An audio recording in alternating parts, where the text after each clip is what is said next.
our evening will look something like this. We've had a check-in with the group and talked a bit. I'm glad to do that. Hope you had fun. And I'm going to do a somewhat brief overview. I kept trying to shorten it. We're going to work into small groups, creating an artful response to the work that Zakari lays out here. And we want you to have your blank paper and your dark markers with you. And I see Judy's reaching for hers now, thank goodness. I am. Yeah. Because I just remembered. Yes. So we'll get them on the mural wall with the help of Doug and Larry. And then after that, Dawn is going to lead us in some reflections on what we create in our group, and some focuses on some implications for the future. So looking at your bullet points, I'm sort of going to walk through some of that, but I first wanted to just have you to look. Jim's going to put up a picture, I think, or it's on the, anyway, you all got a picture. Yes. Of the La Catrina. There she is. Okay. And Zakara talked about that she is a symbol widely used in Mexican Day of the Dead celebrations and was recently popularized in the movie Coco, which if you haven't seen, you do want to see. And be sure to have your grandchildren see it. They talk about it as being a realistic look at death as part of life. And death is the great equalizer. The poor and the rich all are going to die. And what I read about this is, his last name is Posado, I believe. Yeah. Posado talked about it as the elaborate costume was meant to be a mockery of indigenous people trying to ignore their roots and their customs, and becoming more like the colonizers. And then he ends after a bit saying that, like death and taxes, inequality may always be with us. And I found that a bit hopeful, because I found his title, that inequality is going to get worse, rather grim. So I liked his, it may always be with us. Yeah.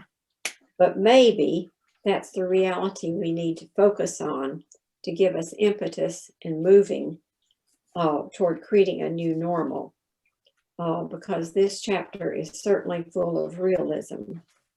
I didn't bother to check any of the facts, but it certainly hit me as well documented.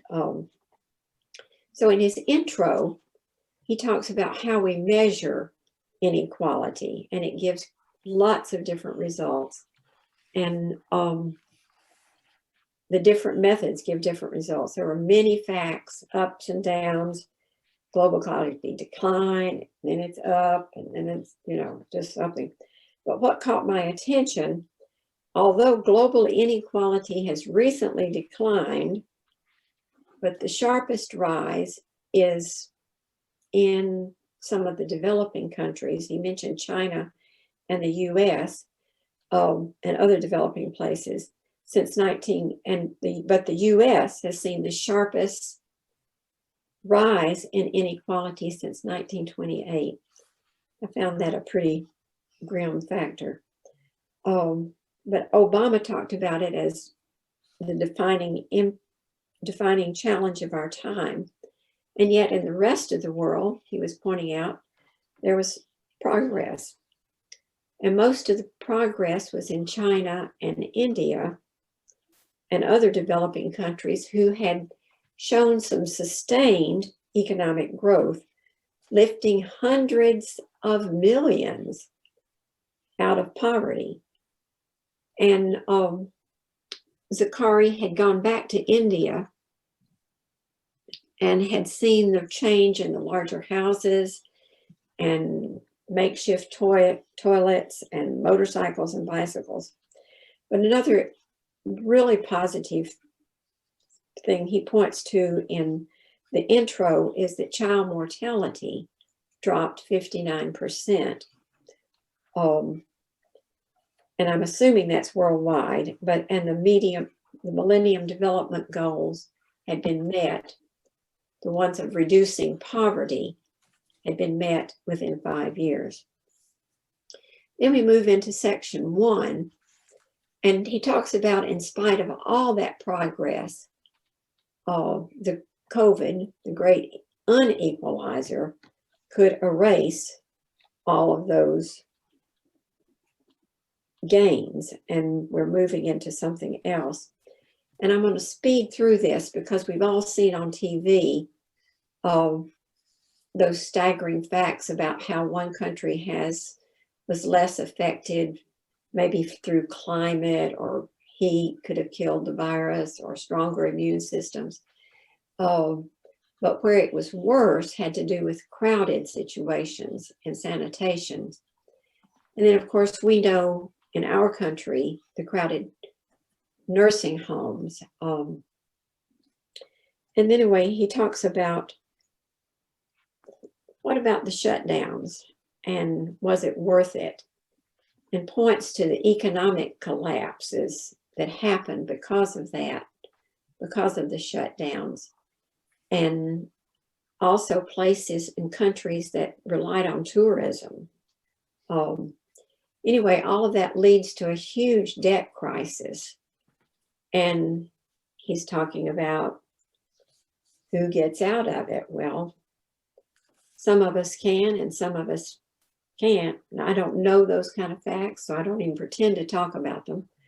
But another grim figure is, because of the debt crisis, and countries like us could borrow money, but the poor country, and we have a better rate, but the poor countries that can't, he talked about 70 to 430 millions could be pushed back into poverty. His little glimmer of hope there that I saw was, unless there's massive debt forgiveness. I don't know how that happens, but we'll let somebody else figure that out.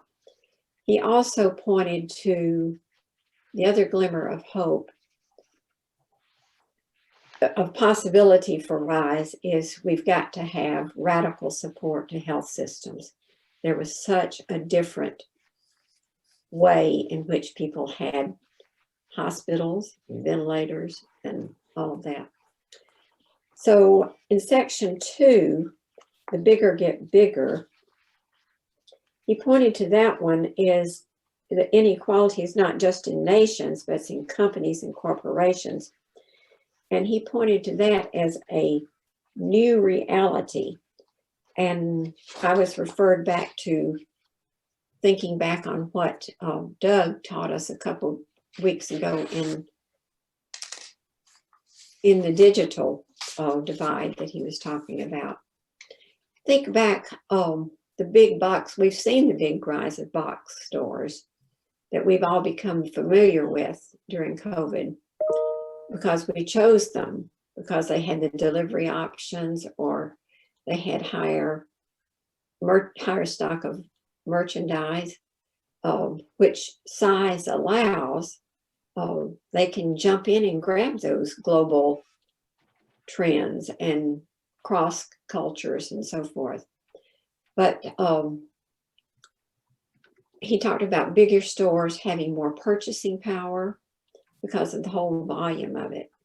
And that threw me back to our days in Galax, when we took a venture into retail to try to make a little money.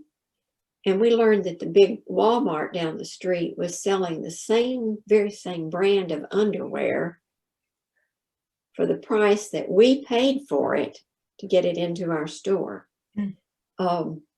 Anyway, that's happening particularly in small businesses. And another point of the big is we can do price comparisons easily online. And therefore, we end up shopping in those stores rather than going back to our little local ones.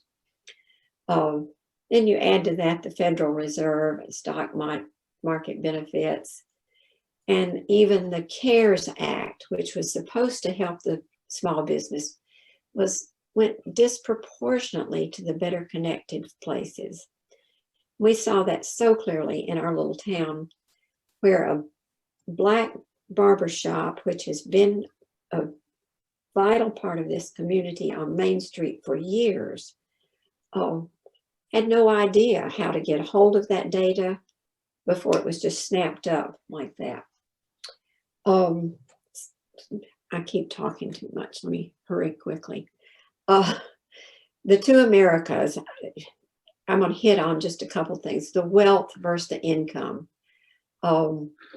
Generational wealth handed down. We've got equity in homes. We've got equity in stocks. Compare that to the day-to-day survival, paycheck to paycheck salaries. And those gross facts about America, 10% owning 70% of the total wealth. And several, well, I don't have time now, but I'm sure they hit you as well as they hit me. He says it must be a better way. And he points to massive retraining like the GI Bill and expanding the earned income tax. Costly reforms, but he tells us that without them, we've got a possibility of revolution. Section 4, that was his shortest chapter, Money and Morality. And he points out that a democratic society, we want significant values of life to be more equal, but it's thwarted by the monetized world that we live in, where prices on goods and services, and how when you can buy political favors, it becomes a corrupting factor. He also spoke of places that handled the inequality was evident, places that handled the COVID virus well and others that didn't. And he referred us to Denmark, who had more social capital because there was trust there. He pointed to another hopeful glimmer that he gave us was that like Denmark, in places where there was greater trust, there was ways to work with shared purpose and for the common good. But he pointed to what the most glaring inequality was, the division in the sick and the well. And the other grim factor of if we have another pandemic, and he says we likely will, that's one of the things we've got to work for. How can we all be healthy and safe? And his closing remark has to do with forcing us to relook at the ancient wisdom, declaring that inequality in a moral sense has to be all humans are equal. I have two quick closing quotes, and I just wanted that point to this. Thomas Berry, this came to me in a letter just this week from somewhere, and it's not a quote, but it refers to his wisdom. She said, all of the well-intentioned efforts to solve problems will be to no avail if they're not rooted in the sacred. And he calls for, it said it requires a cultivation of soul capacities for dealing with an I and a thou relationship. And then I would be remiss if I didn't refer to my husband's good work the other day on his Journey Reflection blog. And it's on the mural. We've got it on the mural wall, but I did this quick little, it's a quote from Gandhi. But it shows somebody climbing up a hill. Let me see if I can get it in there. And another hand reaching down to help. And the quote is, the best way to find yourself is to lose yourself in service to others. So I'm going to pull a curtain on that so we can stick to our timeline and get you to the small groups.